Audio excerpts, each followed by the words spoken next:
الحمد لله والصلاة والسلام على رسول الله اما بعد. به ما سوال وارد شده است که آیا حجامه گرفتن سنت است و آیا روزهای معینی به مانند 17 19 ماه هجری قمری و 21 این ماه هجری قمری حجامه گرفتن سنت است و آیا یگان روزهای معین حجامه گرفتن به مانند روز دوشنبه و پنجشنبه این افضل است و این سنت است و خوب است و آیا پیامبر صلی الله علیه و سلم از حجامه کردن روز شنبه و روزی بگویم یک شنبه یا که روز جمعه و شنبه منع کرده اند؟ و این همه سوالها درباره حجامه است. البته برادران و خواهران عزیزم، حجامه گرفتن این از سنت فعلی رسول اکرم صلی الله علیه و سلم و از سنت قولی رسول اکرم صلی الله علیه و سلم ثابت شده است. پیامبر صلی الله علیه و سلم حجامه گرید گفتند، یعنی حجامه این شفای امتی من هست گفتند، خیلی که در سنن و مسند روایت شده است به روایت صحیح و این چنین خودی رسول اکرم صلی الله علیه و سلم حجامه گرفتند. خیلی که امام بخاری روایت میکنند که احتجم رسول الله صلی الله علیه و سلم فهو صائم. رسول اکرم صلی الله علیه و سلم حجامه گرفتند در حالتی که روزدار بودند و این چنین در حالت غیر روزداری رسول اکرم صلی الله علیه و سلم حجامه گرفتند. پس این دلالت میکند که حجامه گرفتن سنت پیامبر صلی الله علیه و سلم است. اگر انسان روزدار هم حجامه گیرد، حجامه روزش رو نمیشکند، به سبب حجامه روزش نمیشکند. البته حدیث اومده است که در اون حدیث اومده است که یعنی افطر الحاجم والمحجوم، روزه کسی که حجامه گرفته است و یا حجامه گیرنده و حجامه گرفته شده هر دوش روزش میشکند و روزه رو میکشد گفتن این به یک علت بود. و البته که کسی که حجامه در حتی ماه رمضان هم حجامه گیرد روزش نمیشکند، اما بهترش و افضلش انسان در غیر ماه رمضان حجامه بگیرد، زیرا که وقتی که حجامه میگیرد انسان ضعیف میشود، بی‌قوت میشود و علما از همین جهت گفتن این کراهیت دارد. بارک الله فیکم. اما آیا یگان روزهای معینی وجود دارد که حجامه گرفتن در اون روز سنت باشد؟ البته از رسول اکرم صلی الله علیه و سلم نسبت این سوالهایی که شد حدیثهای گویا روایت شده است، بدون نمود که بعضی از روایت ها دلالت میکند که روزی 17 ماه هجری قمری و روزی 19 موافق هجری ماه هجری و این چنین 21 موافق ماه هجری قمری اگر کسی بگویم حجامه بکند این افضل است. گویا روایت آمده است. البته این همه روایت هایی که روزی معین را در ماه معین میکند و در همان روز بگویم در همان روز حجامه کردن افضل است میگه ضعیف است. و این چنین از هفته هر کسی که میگوید که در همین هفته روز دوشنبه و پنجشنبه روز بگویم حجامه کردن افضل است میگوید، البته که یک روایتی رو میآورد این سخنش بگویم صحیح نیست و روایتی که در این باب آمده است ضعیف است. یعنی روایتی که روز دوشنبه و پنجشنبه حجامه کردن رو افضل از دیگر روزها میداند یا که روزی از ماه روزی 17 و 19 و 21 رو به ماه هجری نه میلادی به ماه هجری افضل و سنت میداند، البته که روایت های آمده اش در این باب ضعیف و موضوع است. و این چنین روایت هایی که قسم دومی روایت هایی که حجامه کردن را در بعض از روزهای هفته بمانند روز چهارشنبه حجامه نکنید، روز جمعه حجامه نکنید یا که روز شنبه حجامه نکنید روایت ها آمده است، همه این روایت ها ضعیف است. یعنی دو قسم روایت آمده است. قسم آمده است در فلان روزهای هفته یا که در فلان روزهای طاقه ماه اگر حجامه کنید خوب است، افضل است، شفا است. و قسم دومی روایت هایی که در روز چهارشنبه و شنبه یا جمعه شما حجامه نکنید این بد است، این است و آن است روایت آمده است. همه این دو قسم روایت ضعیف است و بر این اکثری امام ها سخن کردند. امام های محدثین از اهل حدیث گفتند همه این حدیث هایی که در این باب آمده است یا در فضیلت حجامه کردن در یک روز معین یا که روزهای طاقه 17 و 19 و 21 یا که باز داشتن و نهی کردن از روزهای معین به مانند چهارشنبه و جمعه و شنبه همه روایت ها ضعیف است. یکی از این امام ها امام مالک است. امام مالک رحمه الله را سوال کردند که از حجامه گرفتن روز شنبه و روز چهارشنبه، گفتند آیا جایز است روز شنبه و روز چهارشنبه حجامه کرده شود؟ برای آنکه بعضی ها میگویند که روایت هست که روز چهارشنبه و روز شنبه حجامه نگیرید. امام مالک گفتند که لا بأس بذلك، باکی ندارد. حجامه گرفتن در روز شنبه و در روز چهارشنبه هیچ باکی ندارد.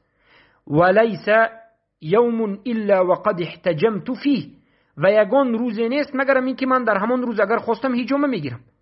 ولا اکره شیء من هذا ولا اکره شیء من هذا، و من در یگان روز روزه گرفتن را کراهیت نمیدانم، یعنی جایز نیست نمیگم.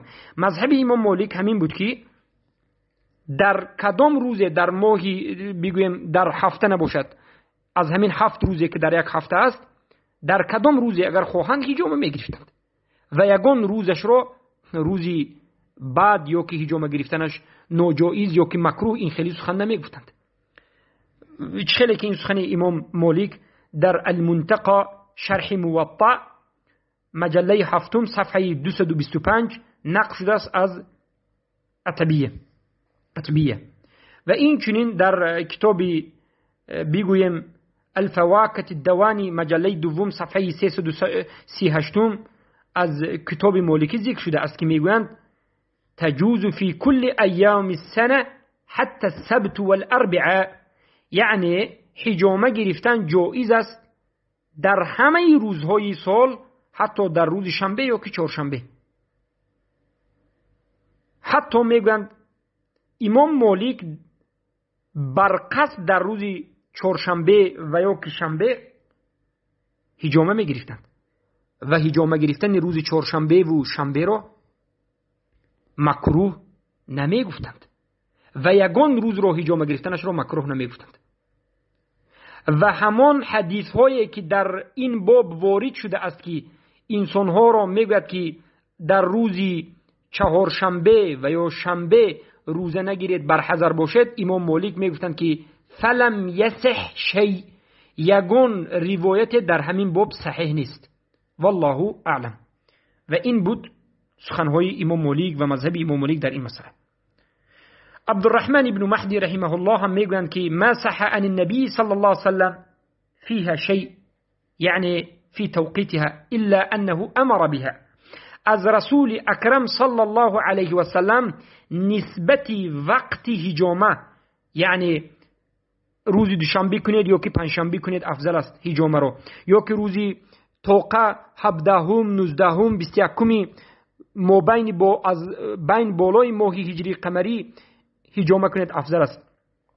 یعنی در وقت‌های معین حجامه یا که نکنید گفتنی وقت‌ها یک روزهای معین رو حجامه نکنید گفتن یگان حدیثی صحیح وارد نشده است.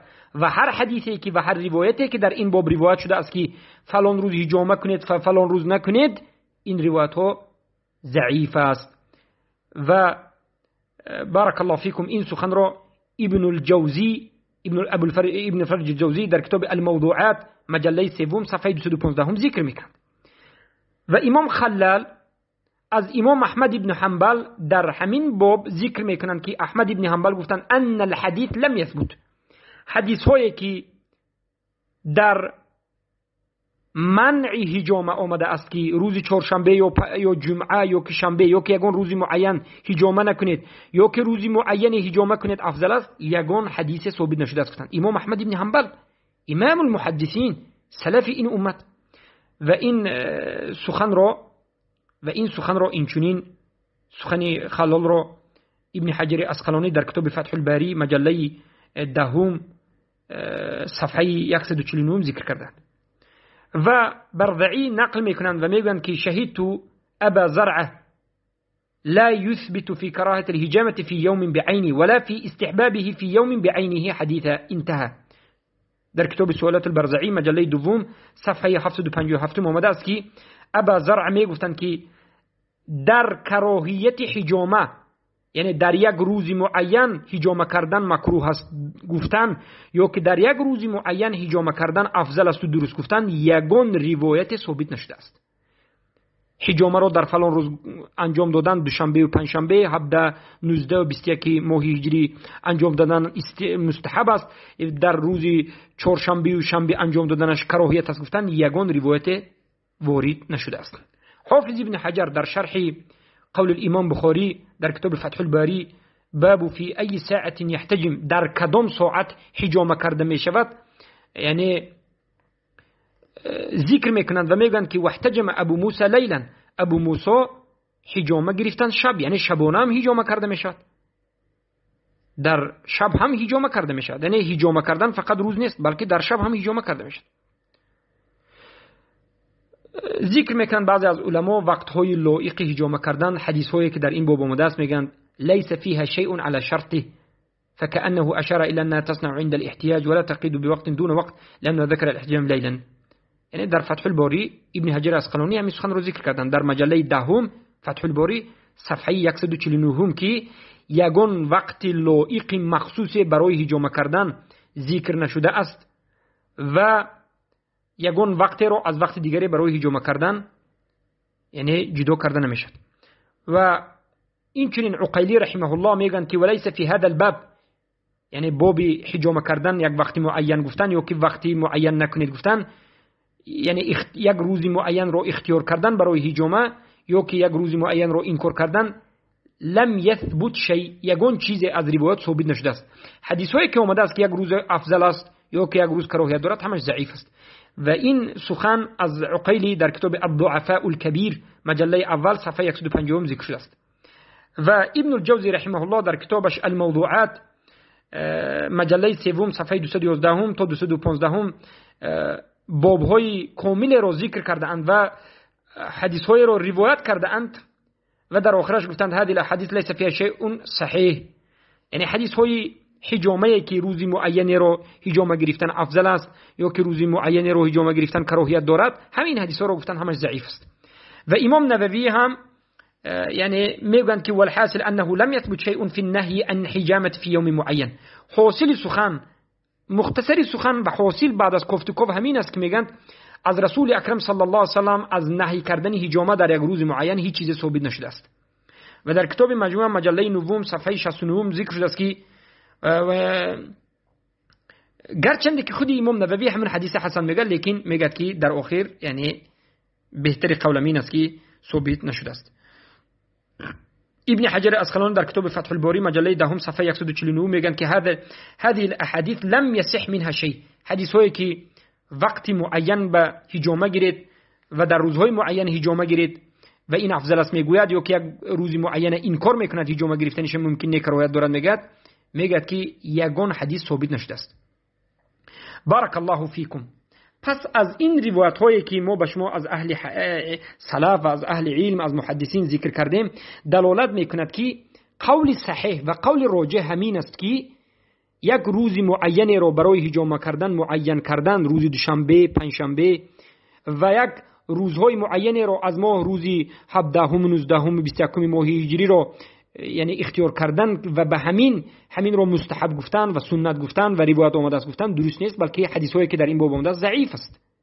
و روز چهارشنبه و پنجشنبه کردنش را کراهیت گفتن یا یک روز معین را در همین روز حجامه نکنید این درست نیست گفتن یا کراهیت دارد گفتن هم قولی ضعیف است و یگان روایت در این باب ثابت نشده هم ضعیف است. اما از نظر طب بعضی از علما بمانند ابن القیم الجوزی و دیگر از علما میگویند که تمامی یعنی اهل طب، تمامی اطباء یعنی دکترها اتفاق کرده اند که اگر انسان حجامه را از ماه هجری، از حساب ماه هجری نه میلادی، ماه هجری 17 19 و 21 گرد افضل است. طبیبا میگن که این خوب است، طبیبا میگن که خوب است. و این چنین یعنی علمای دیگر در این باب سخن کردند. پس قول راجع به شما معلوم شد. و حجامه گرفتن چیست؟ یعنی خون گرفتن، خونی بدنی انسان رو گرفتن. معنای حجامه یعنی گرفتن خون. حجم یعنی کشیدن، زیرا که کسی که حاجم است میگند حجام کسی که خونی انسان رو کشیده میگیرد، مکیده کشیده میگیرد. از همین جهت یعنی در زمان قدیم حجامه گیرنده ها با شاخهای حیوانی که تازه شده است می گرفتند، به جسم انسان می زدند و یک سوراخی را از این نوگ شاخ می کردند و می کشیدند، هوا را می کشیدند تا که خون بدن انسان برد. از همین جهت حجامه گفته می شود. ولی البته این شفا است و این انجام دادنش از سنت پیامبر است، اما روز معینی را مستحب انجام دادنش گفتن حجامه را و یک روز معینی را کراهیت در انجام حجامه گفتن درست نیست، بلکه همه روز می توانید روز و شب حجامه را انجام بدهید. بارک الله فیکم.